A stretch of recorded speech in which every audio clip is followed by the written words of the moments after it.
Hello everyone, it's always a pleasure to welcome you again to House News. In this episode, we present you the latest information coming right here from the Indonesian House of Representatives. So now let's have a look at our headlines for today.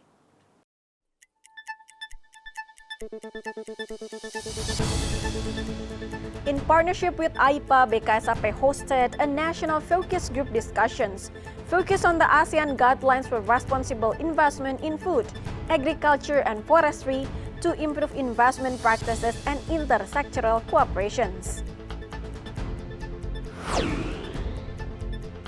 During a specific working visit to South Sumatra, Commission 11 asked more coordinations among institutions within the Regional Inflation Control Team to maintain price stability in the province. The Public Aspirations Committee stated imported second-hand clothing is not the main cause of Indonesia's textile industry decline. Commission 12, in collaborations with several partner agencies, provided immediate assistance to residents affected by the floods in North Sumatra. The Plaza Hotel in New York has a real home loan-to experience built into its booking options, inspired by Kevin McAllister's stay in the movie.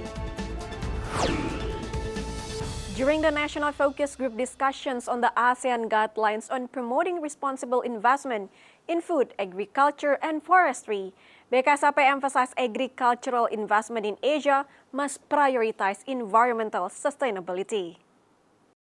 Speaking at the ASEAN Interparliamentary Assembly, Chairperson of BKSAP of the House, Syahrul Aidi Ma'azat, explained Asia has agricultural advantages distinct from other regions. The most significant the ability to cultivate crops throughout the year. Therefore, he emphasized sustainable agriculture investments must be implemented to ensure environmental protection.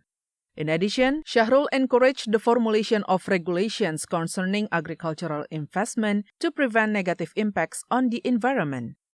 Maksud saya, investasi ini memastikan ada regulasi di mana tidak akan merusak lingkungan, tidak merusak ekosistem, dan memastikan bahwasanya ini ada keberlanjutan. Ada yang belum tersentuh ini, kan selalu kita mau buka lahan pangan kita harus membabat hutan.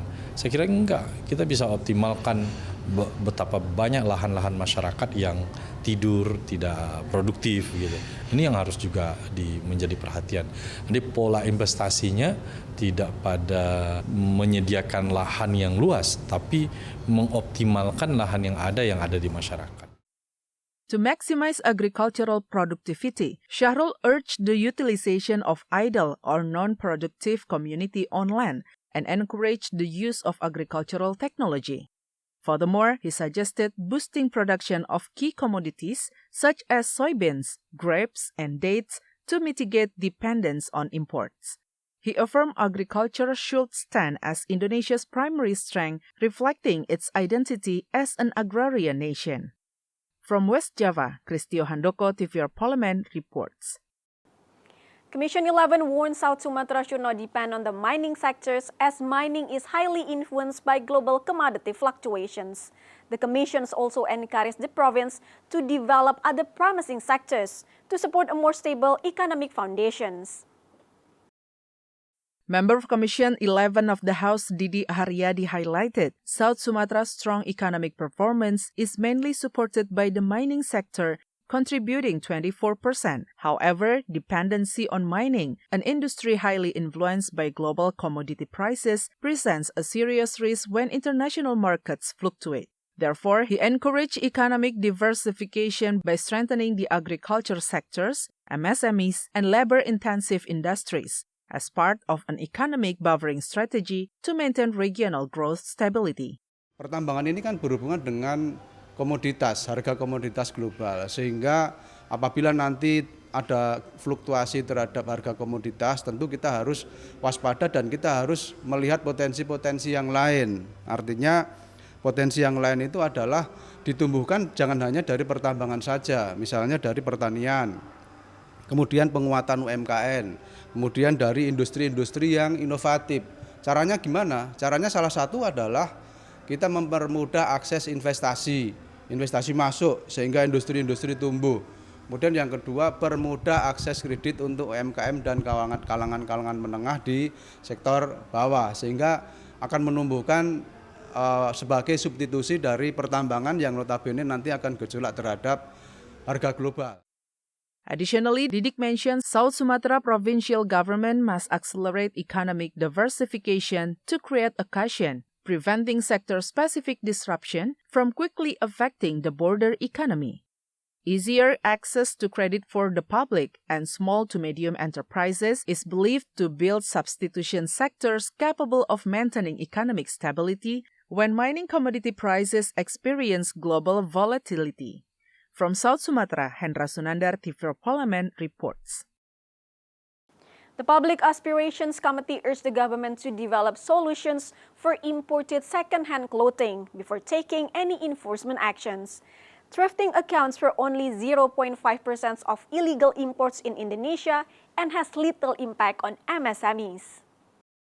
In a recent hearing meeting with the Public Aspiration Committee, thrifting sellers from various regions in Indonesia delivered their aspiration directly to the committee. They said the recent surge in enforcement comes from concerns that thrifting endangers local textile producers and domestic MSMEs. Member of Public Aspiration Committee, Thorik Majidanor explained the main challenge to Indonesia's textile industry is not thrifting, but the increasing volume of low-price imported textiles weakening the competitiveness of domestic products. Thrifting ini bukan menjadi sebuah ancaman utama, tetapi barang-barang impor yang lain juga tidak hanya barang bekas, tapi barang baru juga turut mendominasi. Dan itu juga menjadi ancaman yang cukup serius bagi kelangsungan industri di negara kita. Begitu. Mungkin nanti setelah kami diskusi dengan Kementerian Keuangan dan beberapa ekosistem yang ada di dalam situ, termasuk nanti Kementerian Perdagangan, kita juga akan berbicara bersama-sama untuk mencari solusi yang terbaik. Meanwhile, sellers of imported second-hand clothing hope law enforcement actions could be temporarily paused until a clear solution is established. They expect a dialogue between the government and the House to ensure any policy implemented does not impact the small communities involved in thrifting. The Public Aspirations Committee plans to follow up on these concerns by submitting a formal letter to Commission 11 of the House. This action is intended to initiate discussions on the potential legalization or development of a regulatory framework for the thrifting industry, in coordination with relevant ministries including the Ministry of Finance and the Ministry of Trade. Faldo Enbari, tvrparlemen report. It's been a week and extreme weather hit Sumatra and the aid team to struggle to find the cut of residences. After the break, only on House News.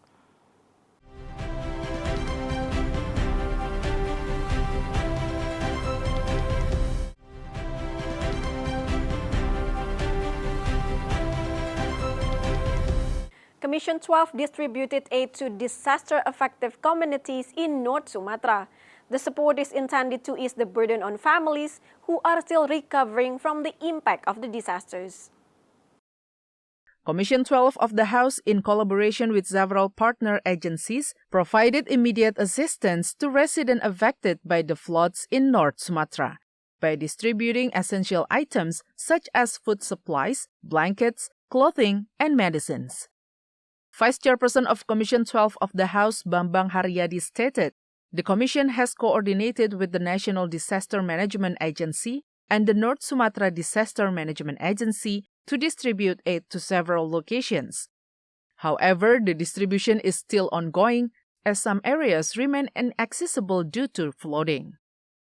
Adapun rincian sumbangan ada berupa sembako, ada beras, ada minyak, ada mie instan, dan juga ada obat-obatan terutama ya, dan pakaian-pakaian ini untuk anak-anak kan, selimut sekarang dalam proses dikumpulkan di beberapa titik dan kebetulan ada titik-titik tertentu yang masih terendam air, jadi posisi barang masih kita kolek bersama untuk disalurkan ke titik-titik yang sudah ditentukan. Meanwhile, member of Commission 12 of the House, Adejona Prasetyo, expressed his deep condolences for the flood and landslide disaster in North Sumatra. He promised to continue supporting and closely supervising the aid distribution process for the affected communities. Dan ini hari kami akan mendistribusikan pada seluruh korban-korban yang terkena bencana. Banyak daerah-daerah yang masih terisolir, belum bisa ditembus dari darat. Jadi kami mengumpulkan di satu tempat untuk didistribusikan nanti secara bersama-sama. From Medan, North Sumatra, Kenswari tvrparlemen reports. Commission 9 asked the Ministry of Health to conduct investigations into the patient's rejection case. Strict action should be taken against negligent hospitals to ensure patient protections and maintain high emergency care standards. Member of Commission 9 of the House Ashabul Kafi highlighted, rejecting emergency patients is unacceptable under any circumstances. As the law clearly mandates, hospital must provide treatment regardless the patient's status. He mentioned the incident of pregnant woman died along with her baby after being rejected by 4 hospitals in Jayapura, Papua, should be used as opportunity for the Ministry of Health to improve the referral system and healthcare facilities, particularly in eastern Indonesia. Undang-undang kita sangat tegas menyatakan bahwa rumah sakit tidak boleh menolak pasien gawat darurat. Kami meminta agar Kementerian Kesehatan melakukan investigasi. Kalau memang terbukti penolakan itu dilakukan tanpa alasan yang jelas, maka perlu juga ada tindakan tegas dari pemerintah. Meninggalnya Ibu Reina dan bayinya ini juga menjadi momentum bagi Kementerian Kesehatan untuk melakukan evaluasi dan memperbaiki sistem rujukan kesehatan, termasuk sumber daya tenaga kesehatan yang ada di daerah yang sampai hari ini masih dirasakan sangat kurang. Furthermore, Ashabul Kafi urged immediate strengthening of medical equipment and healthcare personnel availability in Papua. He emphasized patient safety must be prioritized and the rejection of emergency patient must never happen again in any hospital across Indonesia. Hilman Endrian, tvrparlemen report. Commission 8 highlighted recent changes to the national Hajj quota, pointing out the major impact on pilgrims, especially in West Java. The House requested fair quota distributions nationwide. Member of Commission 8 of the House, Atalia Praratya, stated national Hajj policy changes must provide fair access to all provinces in Indonesia. West Java, which experienced a significant quota reduction, has been one of the most affected regions. The adjustment has caused around 9,000 pilgrims to postpone their departure.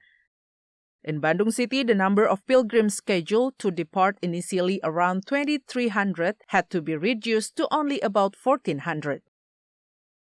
Nah, sehingga menyebabkan ada hal-hal yang harus disesuaikan, begitu.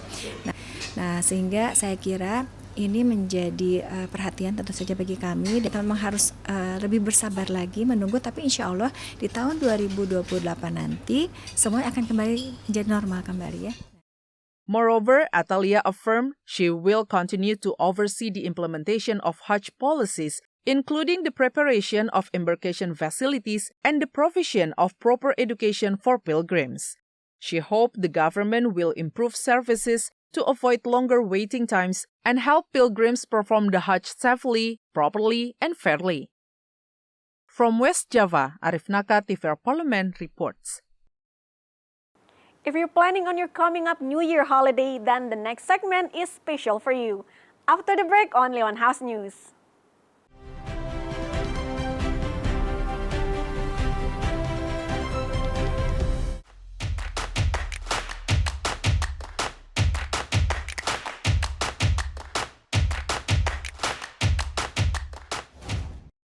If channeling your inner Kevin McAllister and exploring New York City in Home Alone the movie has always been on your holiday wish list, the Plaza Hotel in New York is ready to make it happen.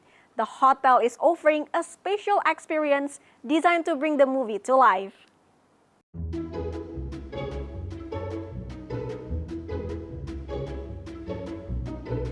For those who are fans of Home Alone 2, the dream from the 1992 film is finally coming true. The Plaza Hotel decided to start this marketing campaign to honor the 25th anniversary of the movie. 20th Century Fox is also teaming up with the hotel to bring customers this experience. The legendary hotel, one of the film's original shooting locations, presents a Home Alone 2 theme package, allowing guests to relive Kevin McAllister's iconic holiday adventure firsthand. The exclusive Home Alone 2 Lost in New York package invites guests on a 4-hour limousine tour around Manhattan, complete with a route curated to follow Kevin's journey in the movie. The tour passes by iconic landmarks such as Central Park, Rockefeller Center, and the Empire State Building. During the trip, guests are treated to Kevin's favorite cheese pizza and given opportunities to stop at several photo spots, frequently visited by fans each holiday season. After the city tour, the experience continues in the hotel room with the Home Alone sundae. This giant 16-scoop ice cream sundae with abundant toppings is delivered directly to the room. The guest rooms are decorated with festive holiday themes, capturing the warm and joyful Christmas atmosphere of New York. This seasonal package is available every December and has become one of the hotel's most popular attractions among global travelers each year. To maintain exclusivity, the hotel requires reservations to be made at least 3 days in advance.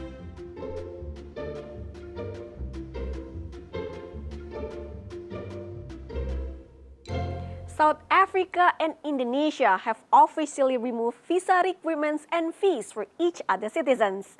This new agreement makes travel easier, boosts tourism, and strengthens business investment opportunities between the two countries. Bilateral ties between Indonesia and South Africa have entered a promising new chapter with the introduction of a reciprocal visa-free policy. Vice President Gibran Rakabuming Raka officially announced the move at the Indonesia-Africa CEO Forum in Johannesburg in November 2025. For Indonesian travelers, the policy opens easier access to one of the world's most diverse and spectacular destinations. From wildlife-rich savannas to cosmopolitan city and dramatic coastlines, South Africa, often referred to as the Rainbow Country, offers a wide range of experiences. Visitors can enjoy iconic sites like Table Mountain in Cape Town, thrilling safaris to spot the Big Five in Kruger National Park, or the artsy vibes of Johannesburg with its museums, murals, and distinctive African music. In return, South African tourists now have easier opportunities to immerse themselves in Indonesian culture. Watching the Ramayana Ballet in Yogyakarta, soaking in the sunset at Labuan Bajo, exploring traditional Balinese villages, or savoring the diverse culinary heritage of the archipelago. With visa-free travel, entrepreneurs and investors from both countries can move more freely, opening the door to new trade and economic opportunities. Even with the simplified system, there are still some basic entry conditions. Visa-free access only applies to short tourist or business trips. Anyone wanting to work, study, or stay longer must still apply for the appropriate visa. Travelers also need to make sure their passports are valid for at least 6 months. Airlines will check these requirements before boarding, and border officials may still ask for documents such as a return ticket, proof of accommodation, or proof of funds.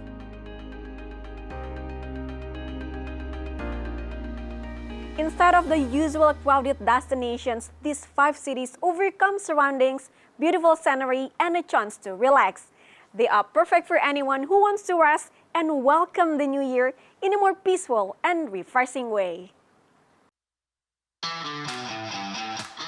As the year draws to a close, many people start looking for the perfect place to rest while welcoming the new year with a fresh atmosphere.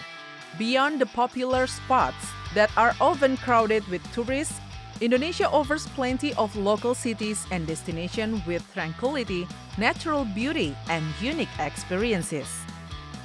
One destination worth adding to your list is Bukit Tinggi.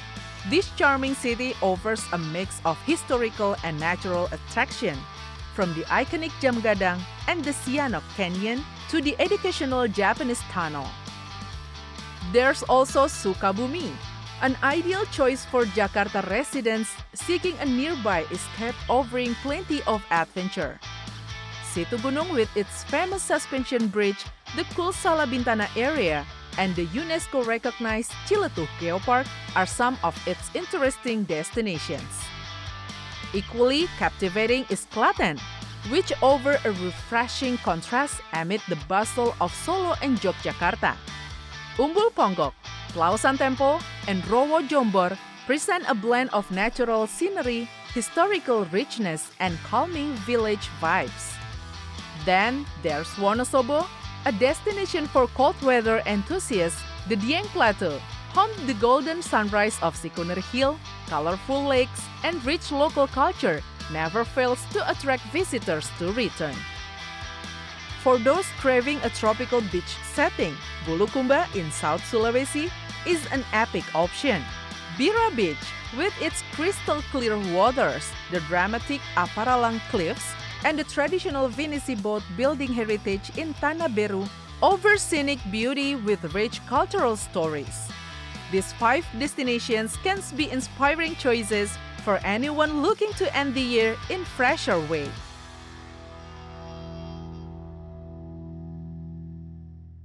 And that information wraps up our House News for today. I'm Reni Minaryu and all the crew. Thank you for watching. We'll see you again next time.